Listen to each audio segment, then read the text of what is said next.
आइए मेरे प्यारे बच्चों, हम लोग आज आपको कक्षा 10 का क्लास 10 ओके क्लास 10 का एक बहुत ही अच्छा और बहुत ही ब्रांड टॉपिक पढ़ाने चल रहे हैं। ठीक है, समझ रहे हैं कि नहीं?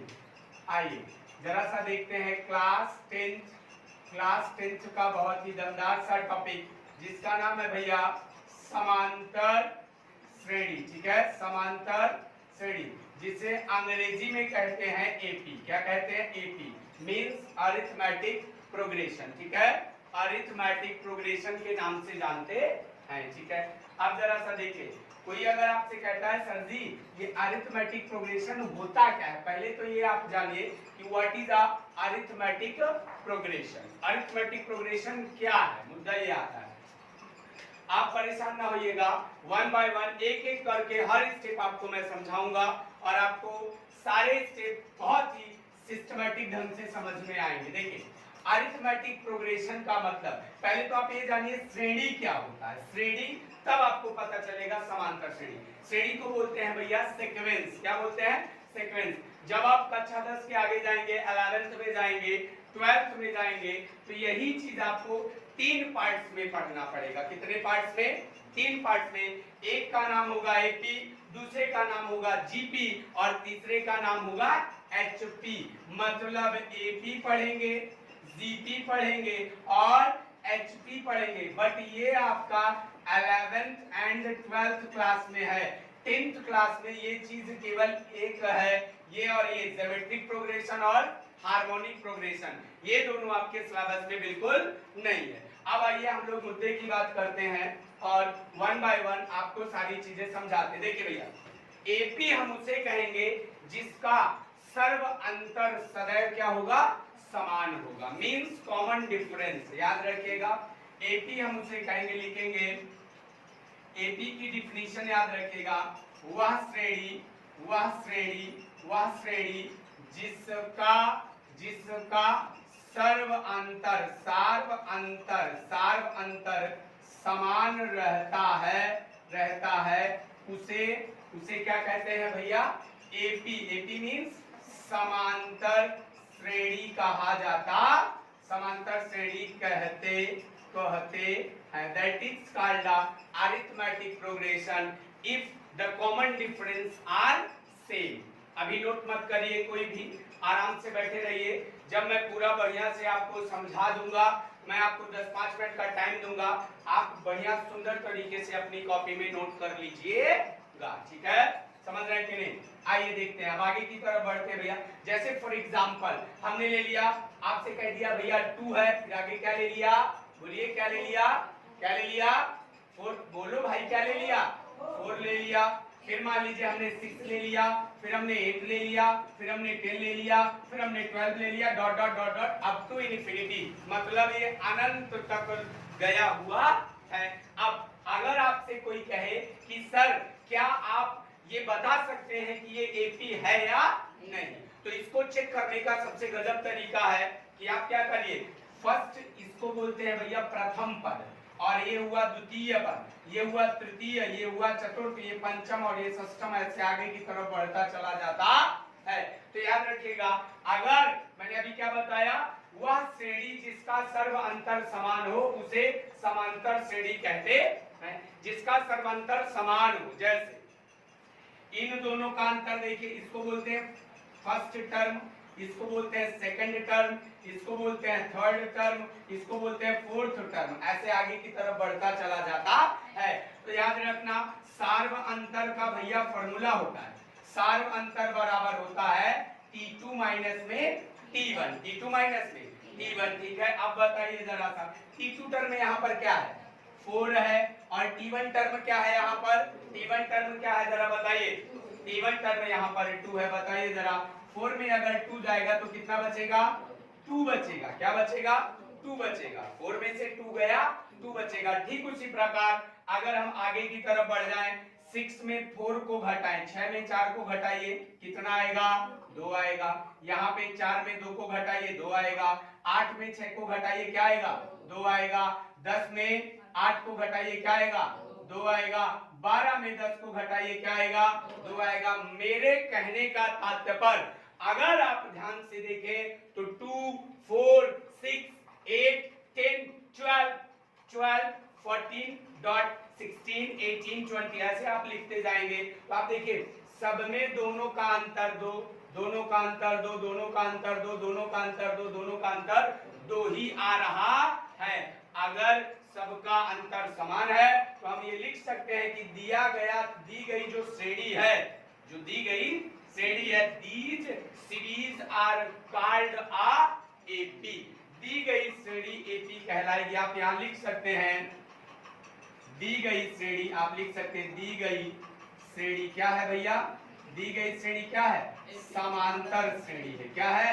समांतर श्रेणी। फिर से सुन लीजिए, समांतर श्रेणी है। मतलब समांतर श्रेणी के लिए फिर से सुन लीजिए, अगर सर्व अंतर समान तब वह समांतर श्रेणी कहलाएगा, अन्यथा वह समांतर श्रेणी नहीं कहलाएगा। पहले बताइए, इतना समझ में आया?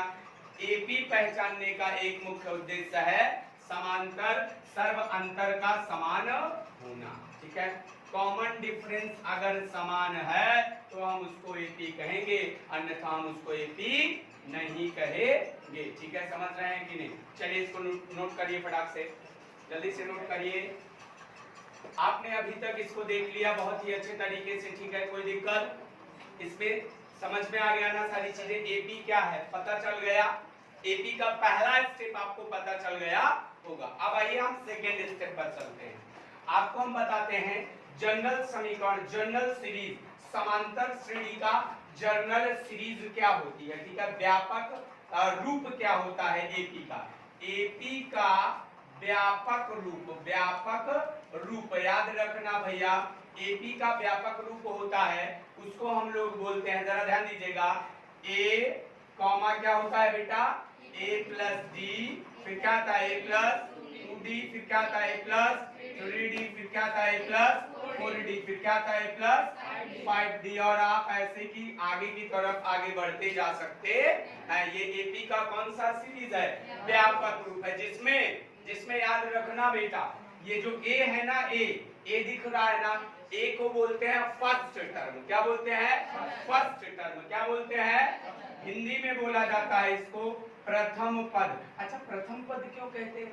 क्योंकि स्टार्ट ए से ही तो हुआ है। तो जब ए से प्रथम सीढ़ी, सीढ़ी किसको कहते हैं? प्रथम सीढ़ी। जैसे आपने पैर रखा वो प्रथम सीढ़ी कहलाएगी। ठीक उसी प्रकार प्रथम पद वही होगा जब जैसे ही आपने सीरीज को लिखना प्रारंभ किया तो उसका पहला स्टेप ही प्रथम पद कहलाएगा। अब ये भैया डी क्या है जरा ध्यान दीजिएगा। अभी मैंने पढ़ाया, डी को बोलते हैं सार्व अंतर। क्या बोलते हैं? सार्व अंतर, कॉमन डिफरेंस, कॉमन डिफरेंस कहते हैं, जिसको हम लोग T2 माइनस T1 के रूप में व्यक्त कर सकते हैं। मतलब द्वितीय पद को अगर प्रथम पद से घटा दिया जाए तब निकल के आता है डी, सार्व अंतर निकल के आ जाता। बताइए, इतना आपको समझ में आया? कहीं कोई दिक्कत या कोई परेशानी या कहीं कोई प्रॉब्लम हो तो बताइएगा जरूर। ठीक है, समझ रहे हैं कि नहीं? अब आइए हम लोग थोड़ा सा आगे की तरफ बढ़ते हैं और आपको एक 1 बाय 1 स्टेप करके दिखाते हैं। देखिए भैया, एक छोटा सा क्वेश्चन लेते हैं, एक छोटा सा क्या लेते हैं? क्वेश्चन लेते हैं और आपको बताते हैं। देखिए जरा सा ध्यान समझिएगा। एक क्वेश्चन दिया गया है 3/2, 1/2, -1/2 और कॉमा क्या दिया है?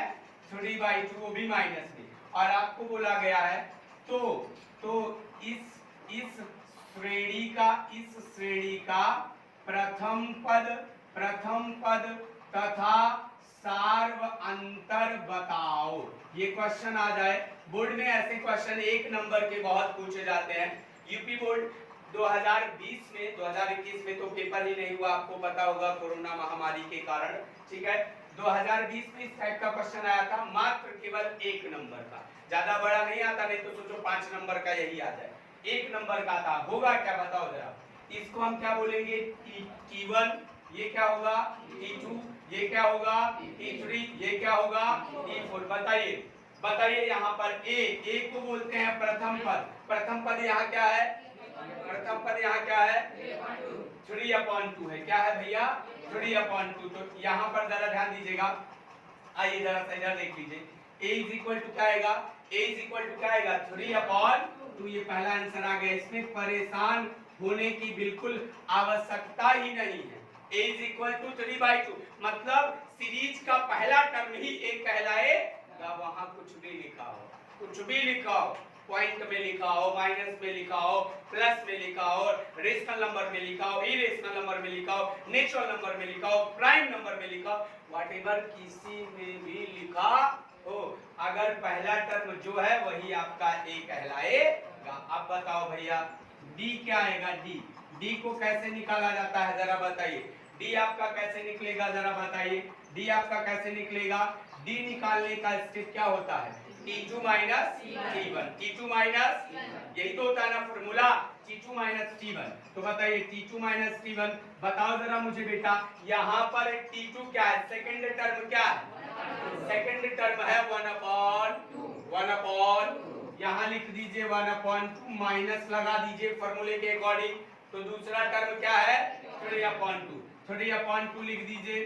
तो जरा मुझे बताइए डिनोमिनेटर मींस हर बराबर है ना दोनों का, जब हर बराबर है 1 माइनस 3 बटे क्या आएगा 2 आ जाएगा, 1 माइनस 3 बटे 2। जरा मुझे बताइए, आप मुझे बताइए 3 में से जब 1 को घटाएंगे तो क्या आ जाएगा -2 आ जाएगा, -2 बटे 2, -2 बटे 2, -2 बटे, बताइए जरा -2 से 2 कट जाएगा तो आपका उत्तर कितना आएगा, कितना आएगा, कितना आएगा -1 आएगा। तो बताइए अगर कभी भी किसी भी प्रकार की श्रेणी दी जाएगी तो आप उसका a और आप उसका d निकाल सकते हो कि नहीं। a निकालना, a क्या निकालना, a तो ऑलरेडी दिया जाएगा भाई। जैसे ही सीरीज दी गई पहला ही टर्म a कहलाएगा। और d कैसे निकालोगे, कैसे निकालोगे बेटा प्रिंस, बताओ बेटा प्रिंस कैसे निकालोगे। d निकालना बड़ा सरल है भाई। d निकालने के लिए आप क्या करोगे, सेकेंड टर्म को फर्स्ट टर्म से माइनस कर दो, माइनस कर दिया और हर बराबर है तो 3 में से 1 को घटा दिया तो -2 बटे 2 आया, 2 से 2 कट गया, -1 आपका उत्तर आ जाता। बताइए समझ में आया। d निकाल लोगे, a निकाल लोगे, कहीं कोई दिक्कत आएगी का ना। चलिए इसको उतारिए फटाक से।